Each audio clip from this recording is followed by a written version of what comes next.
Gotcha. Now, you should be aware that there are other types of trusts out there, but not all trusts are created equally. With a domestic trust, you can set up the same structure, but it's not going to protect you nearly as well because a U.S. court will still have jurisdiction over that trustee. And under Article 4, Section 1 of the U.S. Constitution, every court has to give full faith and credit to the court orders and judgments of other states, meaning that a judgment from a different state could come in and penetrate your trust. Whereas the Cook Islands, by law, is not allowed to recognize any foreign judgments. So can I ask you a question that's going to sound really dumb? Please. I I doubt don't, it, but because this is not my area of expertise, you can tell, right? Mhm. I have a trust that I'm forming right now.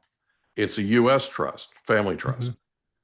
Could an offshore trust that we initiate take that trust? So in other words, could an offshore trust be responsible for my onshore trust?